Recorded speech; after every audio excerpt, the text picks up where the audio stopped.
They're not the people of taqwa. And they will sell their religion for worldly benefits.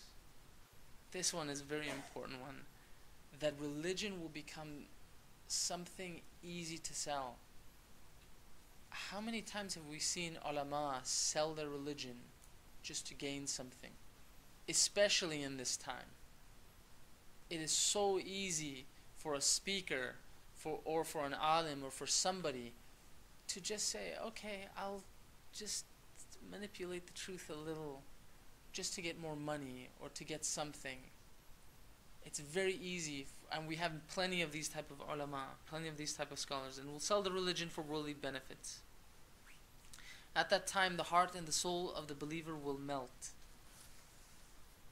as salt melts in water. This is such a beautiful thing the Prophet is telling us, because he's telling us the condition of those of Akhir Zaman, that one of the things that will happen is that someone who believes in the 12th Imam, their heart will melt as salt melts in water. There's a tradition narrated also by the Prophet sallallahu alaihi wasallam, and he says, that in the last time in Akhir Zaman, that Islam will become a stranger. He said that just like a stranger, the signs of a stranger is what? That you don't recognize it. He said Islam will become a stranger to people. In other words, you would be talking to people about Islam and they would look at you like, what are you talking about? This is something bizarre, this is something strange. So in Akhir Zaman, Islam would become a stranger. And those who follow Islam would be strangers. Blessed be those who are strangers. So in that time, that we shouldn't become surprised in Akhir Zaman when we present Islam or when we speak about Islam and people think that it's something bizarre or strange. And we should be proud, if we are those people, that we are strangers. The Prophet said, blessed be the strangers. At that time, the heart and soul of the believer will melt as salt melts in water, because he will see unlawful things and will not be able to change them. Salman said, and this is to happen, Ya Rasulullah, the Holy Prophet said, yes, in whose hand is my soul, O Salman. At that time, rulers will be tyrants, and ministers will be transgressors, and leaders unjust, and trustees embezzlers. I think that has continuously happened. Salman said, and this is to happen, O Messenger of Allah. The Holy Prophet said, in whose hand is my soul, O Salman. Verily at that time, evil will become virtue, and virtue will become evil. So, one of the significant signs of Akhir Zaman is that these two things people will not be able to recognize even. Remember that evil is something that the human soul knows. It's in the fitrat of the human soul. In other words, if somebody steals, we know by our fitrat it's wrong. No one even has to tell us it's wrong. If somebody kills, we know by our fitrat it's wrong. No one has to tell us. It's not like those other details of religion where someone has to teach us or tell us those rules of fiqh. But there are certain values that are common to all human beings. You go in any country, any place, they know you can't steal. You can't legalize stealing, because if everyone steals, then there'll be chaos. You can't legalize killing, because if everybody kills, there would be chaos. So there are certain values which are intrinsic to the human soul which you cannot compromise on. Those values will be switched. Killing will be something that will be common or prevalent. Stealing will be something that will be common or prevalent, and people will think that it's something good rather than something bad. If you look in this country, you can take this simple value of sexuality, or now homosexuality is looked upon as almost something good instead of something bad or something evil. It was considered evil for thousands and thousands of years, except maybe in very few societies in human history. Now it's become something that's normal. O Salman, at that time,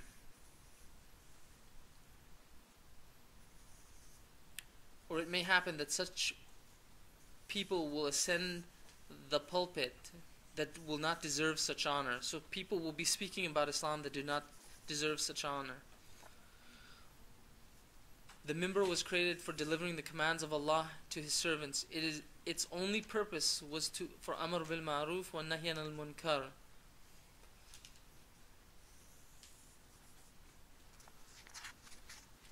And then he continues, he says, Salman, he says, O Salman, at that time, virtuous people will remain very sorrowful, and the poor person and poor people will be humiliated. At that time, markets will become nearer. This is a very interesting thing about this hadith.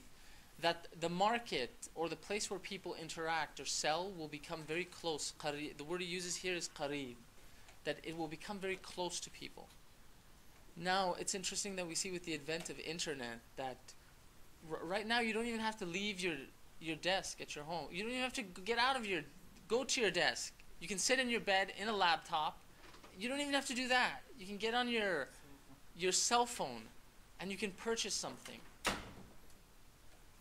That markets have become very close or very near. People buy and sell stocks. People buy and sell anything they want. Then the Holy Prophet said, O Salman, then it will happen that the rulers will be such people that if they talked, they would kill them, and if they remained silent, they would confiscate their wealth. They would put their honor under their feet and would shed their blood, and the people's hearts will be filled with fear, and you will not find anyone but he would be afraid, fearful, awed, and in terror. So when all of these particular signs happen, the consequence of that is that this would happen. You would immediately see oppression become rampant, and rulers would do this. And then the Prophet continued, O Salman, verily at that time some things will be brought from the east and some things from the west, and my ummah will be immersed in them. So we see this, what do they call this? Globalization, or dialogue of civilizations, or whatever you want to call it. But things from the east will travel to the west. Things from the west will travel to the east, and people will be immersed in them. Now the Prophet is obviously not talking about technology here. I don't want someone to think the Prophet is saying, oh, this hadith is speaking about something against technology. It's speaking specifically in the context of morality. So morality will come from the east to the west, and morality will come from the west to the east. And this is very interesting because we see this, that sometimes if you visit an Islamic country, it's as if Islam never reached there.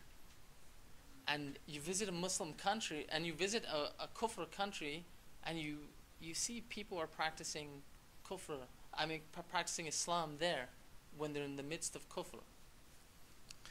There's a Islamic writer, his name was Muhammad Abd, and what he said, Abdu, and what he said was that, he said, I traveled to the east, and I saw Muslims but no Islam, and I traveled to the west, and I saw Islam but no Muslims.